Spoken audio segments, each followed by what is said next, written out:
Hello students, welcome to my channel science study square. तो कल हमने कैसे हम कोवलेंट कंपाउंड्स का जो है स्ट्रक्चर ड्रॉ कर सकते हैं वो हमने सीखा था।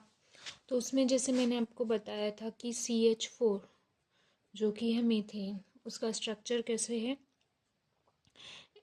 ऐसे सिंगल बॉन्ड होते हैं चारों हाइड्रोजन के साथ। देखो, जब एक बॉन्ड बनता है तो हम बोलते हैं सिंगल बॉन्ड। जैसे ऑक्सीजन गैस में दो बॉन्ड बनते हैं तो इनको हम बोलते हैं डबल बॉन्ड। और ऐसे ही नाइट्रोजन में तीन बॉन्ड बनते हैं तो इसलिए हम बोलते हैं नाइट्रोजन इन द सेंस मैं कह रही हूँ N2 gas, oxygen in the sense मैं यहाँ कह रही हूँ O2 गैस।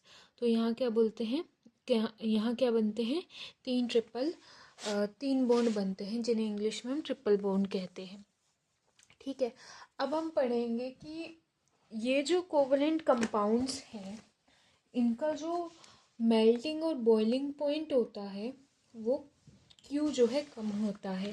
तो ये आपकी बुक में मेंशन्ड है कि such bonds which are formed by sharing of an electron pair between two atoms are known as covalent bonds। तो covalent bonds कैसे बनते हैं, शेयरिंग ऑफ इलेक्ट्रॉन पेयर से।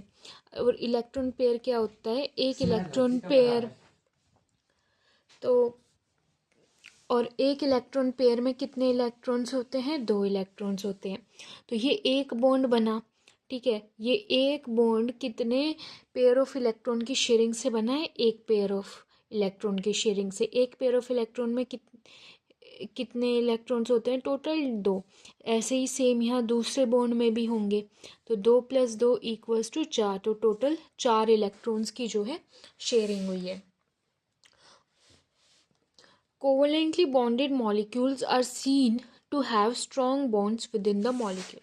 अब देखो, ये जो bonds बने हैं ना, ये जो एक्चुअल में bonds बने हैं इनके बीच में, एलिमेंट्स के बीच में, तो ये bonds strong है, ठीक है। बट फिर भी जो कोवलेंट कंपाउंड्स होते हैं उनका मेल्टिंग और बॉइलिंग पॉइंट क्यों वीक होता है, क्योंकि ये जो एक मॉलिक्यूल है, अब ऐसे ही यहाँ दूसरा मॉलिक्यूल होगा, है ना।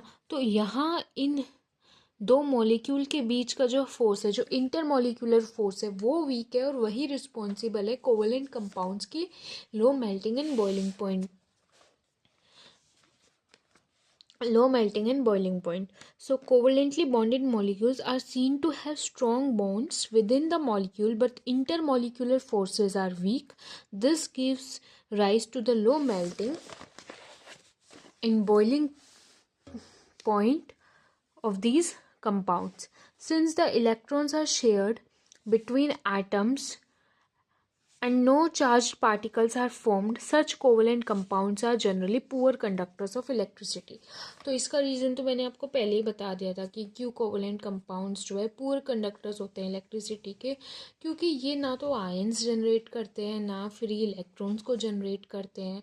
जब फ्री इलेक्ट्रॉन्स नहीं है, फ्री आयंस नहीं है, तो उनका मूवमेंट नहीं होगा। जब उनका मूवमेंट नहीं होगा तो इलेक्ट्रिसिटी कंडक्ट नहीं होगी। अब हम पढ़ेंगे एलोट्रोप्स ऑफ कार्बन के बारे में। देखो, ये जो कार्बन एलिमेंट है ना, ये डिफरेंट फॉर्म्स में एग्जिस्ट करता है नेचर में, ठीक है। जैसे ये डायमंड की फॉर्म में एग्जिस्ट करता है, ये ग्रेफाइट की फॉर्म में एग्जिस्ट करता है, ठीक है। और इन दोनों की क्या फिजिकल प्रॉपर्टीज़ क्या होती है, डिफरेंट होती है। तो जो डायमंड का अगर हम केमिकल फार्मूला देखेंगे और जो ग्रेफाइट का हम केमिकल फार्मूला देखेंगे, तो दोनों के फार्मूले में क्या आएगा, कार्बन के एटम्स आएंगे ही आएंगे। बट डिफरेंस क्या होगा, नंबर ऑफ कार्बन एटम्स। किसी में कार्बन एटम्स का नंबर ज़्यादा होगा तो किसी में कार्बन एटम्स का नंबर कम होगा, ठीक है। एंड ऑल्सो क्या डिफरेंस है इन दोनों में कि कार्बन एटम्स जो प्रेजेंट है, मान लो अगर डायमंड में 4 कार्बन एटम्स प्रेजेंट है और ग्रेफाइट में 6 कार्बन एटम्स प्रेजेंट है, ऐसा होता तो नहीं है। एग्जांपल मान लो कि molecular formula of diamond is C4 and graphite का है C6। तो अब ये कार्बन एटम्स एक दूसरे के साथ कैसे बॉन्डेड है, कैसे एक दूसरे के साथ जो है ये अरेंज्ड है, इसमें भी जो है डिफरेंस होता है। ठीक है, तो कार्बन की डिफरेंट फॉर्म्स होती है, यही डिफरेंट फॉर्म्स को हम कहते हैं। कार्बन कौन सी प्रॉपर्टी को शो करता है? एलोट्रॉप की प्रॉपर्टी, एलोट्रॉप्स हैं ये। डायमंड, ग्रेफाइट कार्बन की डिफरेंट फॉर्म्स है जिन्हें हम एलोट्रॉप्स कहते हैं। इन दोनों की जो है फिजिकल प्रॉपर्टीज़ डिफरेंट होती है। ठीक है, ये केमिकल फार्मूला भी डिफरेंट होता है। केमिकल फार्मूला में डिफरेंस क्या है? Number of carbon atoms. और क्या इनमें डिफरेंस होता है कि कैसे ये जो कार्बन एटम्स हैं एक दूसरे के साथ बॉन्डेड हैं और कैसे ये एक दूसरे के साथ अरेंज्ड है। अब हम पढ़ेंगे कि डायमंड में कैसे कार्बन एटम्स अरेंज्ड है और ग्रेफाइट में कैसे कार्बन एटम्स अरेंज्ड है।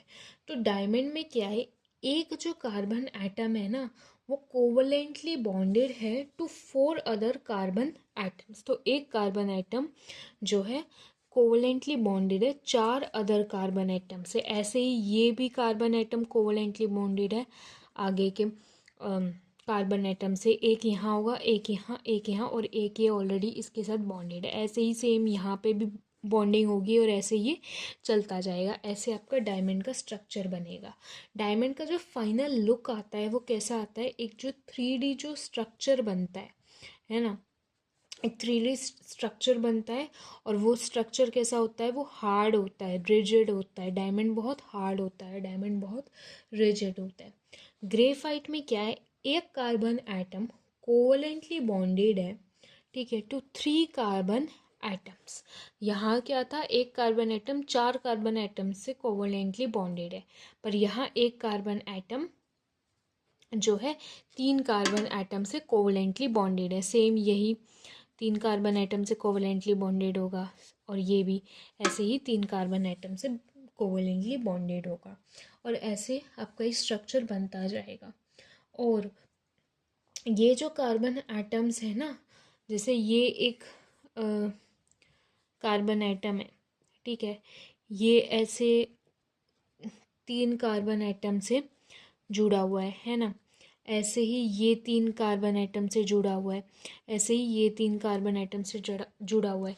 तो फाइनल लुक ना कुछ इस तरीके से आता है कि ना एक हेक्सागन की ना बेसिकली लेयर्स बन जाती है। बेसिकली ऐसे तो ये प्रेजेंट नहीं होते, ये कुछ इस तरीके से प्रेजेंट होते हैं ऐसे, ठीक है, ऐसे। सेम ये भी फिर आगे 3 कार्बन एटम से जुड़ा होगा और ऐसे ना आपका एक हेक्सागन जो है बन जाता है, ठीक है।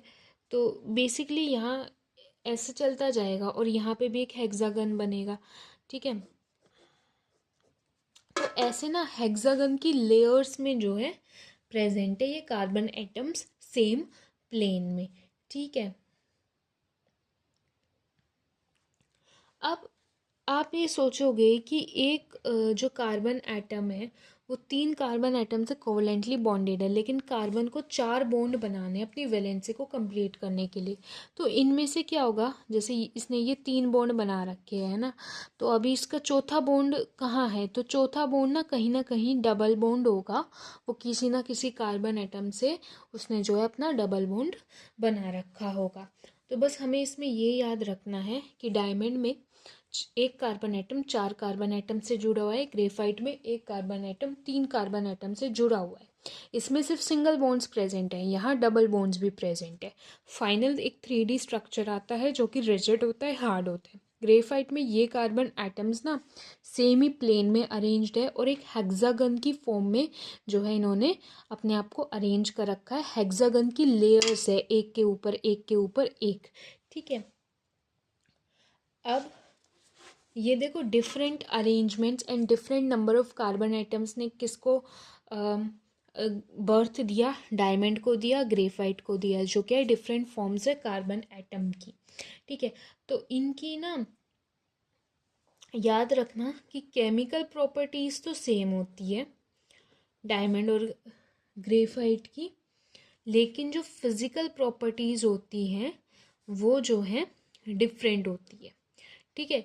ये बात अच्छे से ध्यान रखना कि फिजिकल प्रॉपर्टीज़ डिफरेंट होती हैं लेकिन केमिकल प्रॉपर्टीज़ क्या होती है? सेम होती हैं, ठीक है। अब देखो, अगर बोल रखा है कि केमिकल प्रॉपर्टीज सेम है, इट मीन्स इसका इनका मॉलिक्यूलर फॉर्मूला सेम है। तो जैसे डायमंड अगर 4 कार्बन एटम्स का है तो ग्रेफाइट भी 4 कार्बन एटम्स का है। बस डिफरेंस क्या आ रहा है, अरेंजमेंट ऑफ एटम्स में आ रहा है, कैसे एक दूसरे के साथ अरेंज है, कैसे एक दूसरे के साथ बॉन्डेड है।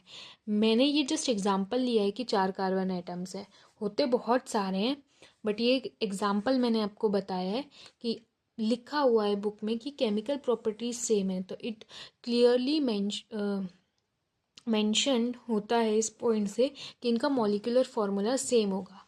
ठीक है, लेकिन फिजिकल प्रॉपर्टीज़ डिफरेंट है। जैसे डायमंड हार्डेस्ट सब्सटेंस नोन है, लेकिन ग्रेफाइट का अगर आप स्ट्रक्चर थोड़ा सा देखोगे, आप उसको टच करोगे तो you will find it smooth and slippery.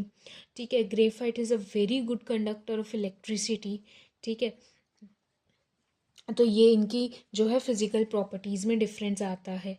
ठीक है, अब डायमंड बनता कैसे है। डायमंड को जो है मतलब प्योर जो कार्बन है ना, जैसे कार्बन कार्बन है, एक ये कार्बन है। ठीक है, कार्बन का कोई भी सोर्स है, कोयला है, कुछ भी है। ठीक है, तो इन कार्बन एटम्स को जब आप हाई प्रेशर प्रोवाइड करोगे, हाई टेम्परेचर प्रोवाइड करोगे, तो आपका जो है कार्बन बनता है। ठीक है, ऐसे ही हमने सिंथेटिक डायमंड्स भी बनाए हैं। नेचुरल डायमंड्स जो है नेचर में बनते हैं, सिंथेटिक डायमंड्स जो है हमने लैब में बनाए हैं। ठीक है, वो बस डिफरेंस क्या है नेचुरल डायमंड्स और सिंथेटिक डायमंड्स में, सिंथेटिक डायमंड्स जो है छोटे साइज़ के as compare to natural diamond से। ठीक है, डायमंड से। और अदरवाइज़ अगर आप साइज़ के बिना इनको ऐसे ना कंपेयर करोगे तो आप ना डिफरेंस बता नहीं पाओगे कि कौन सा नेचुरल डायमंड है, कौन सा जो है सिंथेटिक डायमंड है। It is just the difference between their size. ठीक है, उसके बाद जो फुलरीन है, ठीक है, वो भी एक एलोट्रोप है, किसका, कार्बन का। ठीक है, क्या इसका मॉलिक्यूलर फॉर्मूला है C60, मतलब 60 कार्बन एटम से मिलके ये बना हुआ है। और कैसे ये अरेंज्ड है, 60 कार्बन एटम्स एक दूसरे के साथ, इन्होंने कुछ ऐसे बॉन्ड बना रखा है कि इन्होंने ना एक 3D बॉल स्ट्रक्चर में ये जो है अपने आप को इन्होंने मतलब ऐसे अपने आप एक दूसरे के साथ बॉन्डिंग इन्होंने की हुई है कि फाइनल जो है ना एक बॉल के जैसा जो है स्ट्रक्चर बनता है। ठीक है, और बस यही है कि since this looked like the geodesic dome designed by the US architect Buckminster Fuller, the molecule was named fullerene. तो ये फुलरीन इसका नाम कैसे पड़ा, यूएस आर्किटेक्ट के नाम से हमने इसका नाम निकाला है, बकमिंस्टर फुलर ये जो है आर्किटेक्ट का नाम था, वहाँ से हमने फुलरीन नाम निकाला। ठीक है, तो उन्होंने कुछ एक जियोडेसिक डोम डिज़ाइन किया था, तो वो बिल्कुल इसके जैसा ही था। तो हमने जब इसको स्टडी किया तो हमें उसका डोम के जैसा स्ट्रक्चर मिला, तो हमने नाम क्या रख दिया, उनके ही नाम पे, फुलेरीन। ठीक है, एलोट्रॉपी क्या होती है, it is the phenomenon in which the element exist in 2 or more different physical forms with similar chemical properties. तो जैसे एलोट्रोप्स क्या हो गए, कार्बन के डायमंड हो गया, ग्रेफाइट हो गया, ऐसे ही बकमिंस्टर फुलरीन हो गया। तो ये सब क्या है, डिफरेंट डिफरेंट जो है